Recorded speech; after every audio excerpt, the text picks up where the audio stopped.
Okay, here we go. Card to Hanky, my rendition. Sir, please, select the card. King of Hearts. Good card. Now, to make sure this is the only King of Hearts, we're going to put Vinny on here because there's no spectator. Now, I'm going to take the King of Hearts, place it on top of the deck, right here. Now, I'm going to bury it right there in the center of the deck, okay? Now, take the handkerchief. Place the cards on a handkerchief just like this. So, you can hold everything if you like, okay? But you're not here, so just let me bring everything here together. I'm going to give a couple of tugs. And you notice the card comes out of that handkerchief. I want to show you that there are no dupes. And there's your card. This is Card to Hanky. Okay, this is the explanation, my handling of Card to Hanky. First of all, we need a handkerchief. I'm using a small one here, but you can use any silk hanky. Silk hanky works the best, I think. Now, you have a card selected, and in this case, I had the King of Hearts selected. And the card goes on top of the deck. Now I'm going to use a control. It's an old gambling control that was popularized back in the late 60s, early 70s by Harry Lorraine. And it's the hot move. But it's not Harry's. It's just that he popularized it. And I added a little touch to it, and I'll show you as I go along. Now this is what the move looks like. I'm going to leave the card face up. I'm going to cut the cards any place. And you notice my left hand turns palm down. As I bring my left hand up, I bring the king with me. I bring everything in the right hand. And as a little convincer, I just kick this card here and slap the pack down on the deck. So it gives the illusion that that's a king going in the deck. I'll do it slow now so you can see it. Now I'm going to cut. You notice the left palm turns down. As the hands come together, I bring the card with me into the right hand, kick here, and the king is now on top of the deck. So, let's do it at speed so you can see it in action. This is what it looks like. And believe me, you could, if the you can have the spectator hold their hands out, you can cut the cards right in their hand. You'll never see it.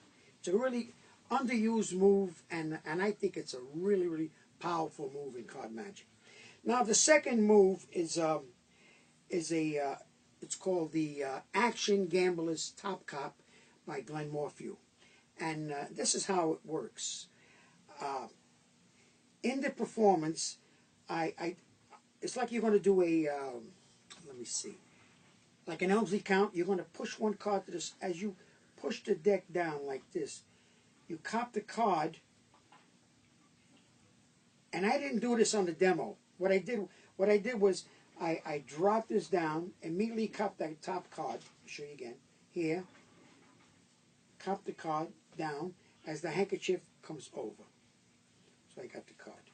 But if you're working in a restaurant or table hopping, I didn't do it here. You kind of turn your body a little bit to the left as you drop this down. As you drop this down, now your hand would drop, but the table is too high here, so I didn't do it in the performance. So you would be in the cop position. So one more time, it would look like this as you come away. But it's hard with this high table. In the performance, what I did was I just come down, I copped the card, and immediately put the handkerchief over the cop card. Now the card is in this position, and you can have the deck placed down. And really, in real life, you pick the handkerchief and card up. You can even have the spectator hold it while you gather up the corners of the handkerchief. And it's a matter of just pulling the card out. Card comes out, and there it is. Okay, for the next effect is another small packet effect, and it's a wild card. I call it Wild Time Revisited, and the inspiration came from Shigeo Chagagi. I have a 4 of diamond is the wild card, and over here I have 6 jokers. Okay, what I'm going to do for a moment, I want to put the 4 of diamond on top of the pack. Now, I'm going to place the jokers on the table one at a time, like so, and the other 3 right here. Let's say this is the La Familia, the family. And we're going to take the wild card and just touch it. Just rub it onto the joker. And you can see the joker now becomes 4 of diamonds. Let's take the next 2 cards. Turn them over. And we have 4 more cards that are wild. Let's take 2 more here. Kind of just rub it a little bit. Turn them over. And every card here now, you can see, is wild. The only card that I didn't touch and become wild is the joker to these cards here. But I want you to watch very carefully. As I take the joker, I just touch it. And you can see that every card here now has become wild. And this, my friends, is Wild Time. Okay, this is the handling for Wild Time Revisited. And I want to just say something. Most of my magic is very, very bold, okay? And when you're performing for a camera, the camera's unforgiving, okay? But when you're performing in real life, you're the misdirection, you're looking at people, they're looking at you, you're doing things with your hands. So these effects work in the real end. But on camera, you may see me palming the card or copping the card. And I'll go over what I'm talking about. Anyway, you place a deck in front of you. This is, you'll see why in a second. Now, this is a setup. I have 10 cards. 3 jokers. You can use any wild card you want. And the joker, like I said, it's 1, 2, 3, 4, 5, 6, 7, 10 cards. And I'm going to pretend these 10 cards are just 6. Now, I come out with the cards in my hand, and I kind of keep them in a biddle or whatever. Try to hide the fact that you got more than 6 cards in your hand. I put the 4 of diamonds down. Now I'm going to use a Hammond count. And this is what the Hammond count looks like when I do it. I'm going to steal the bottom card and the top card at the same time. So I'm going to count them as 1, 2. Now I'm going to make my switch 3, 4, 5, 6, and this is the 7th card. Okay? So I got 7 cards. Now, I show 3 cards like this. Be careful not to expose the 4s. Let's do it again. I show it, and I close up. I maintain a pinky break right here. And as I pick up the 4, I move the deck. I deposit those 3 cards, and I put the 4 here momentarily. That's just a misdirection. And now I show the cards, and this is what I have. 1 joker, and the other 5 cards are the wild cards. Now, I'm going to do a frustration count on the table. Show it like this. You can do it very slowly. Now I turn this over and I do a Leonard Green just to break up the monotony.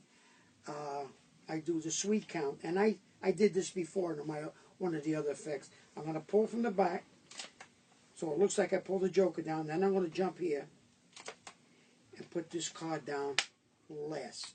So I give the impressions that these are all jokers. See, they're not. Okay? Now, I take the first 4 and I rub it like this, and I show it's 2 4s.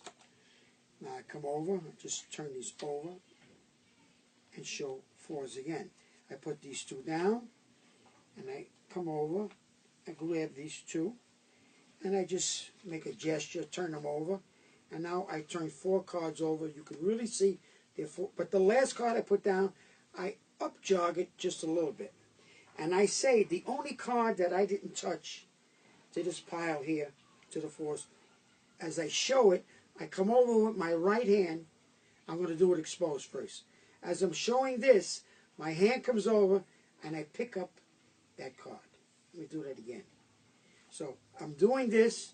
I'm coming over. I have the card in like a gambler's cup kind of. Now I put this down.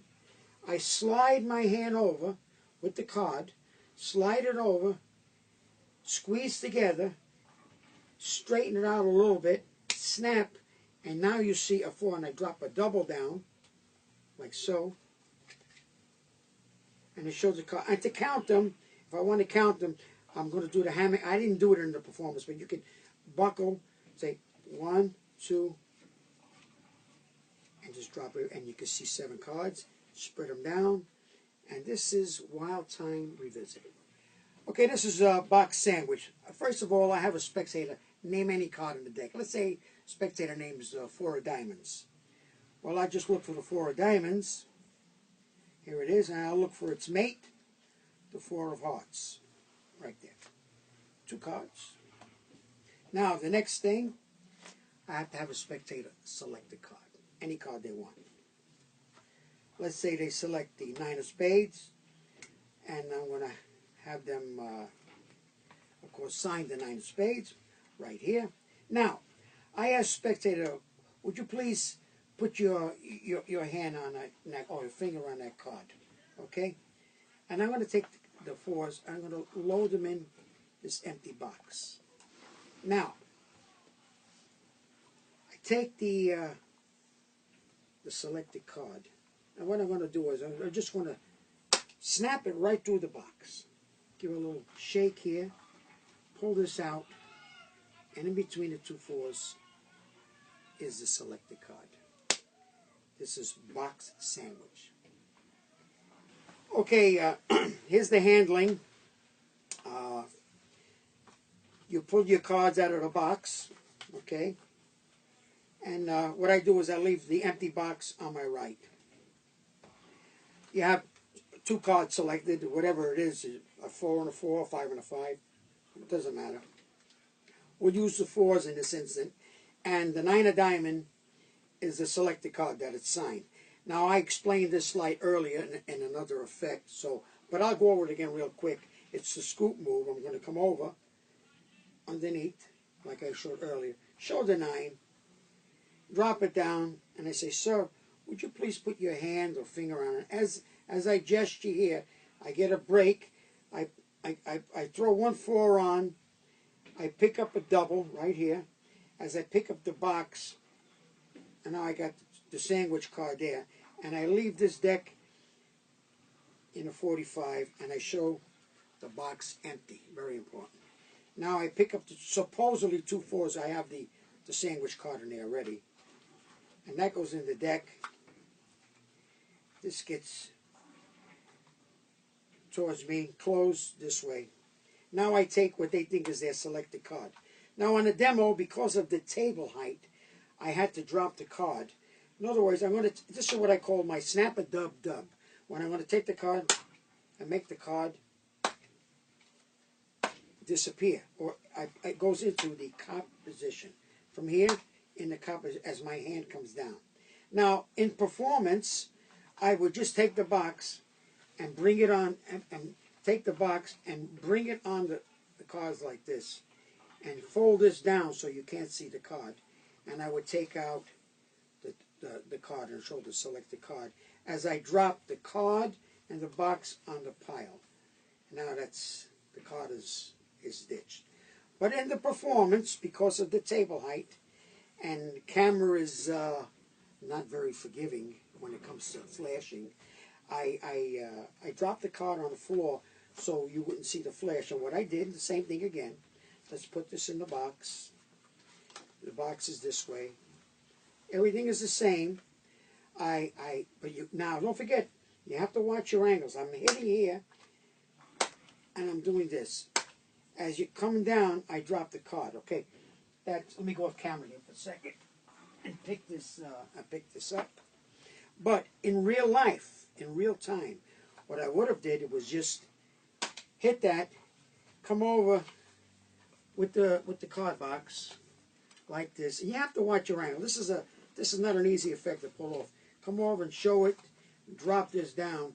Of course, that gets rid of the card on the bottom of the box. So anyway, this is box sandwich. Play around with it, see what you can do, and have some fun with it. It works in the real world, but for camera, it's really, really difficult.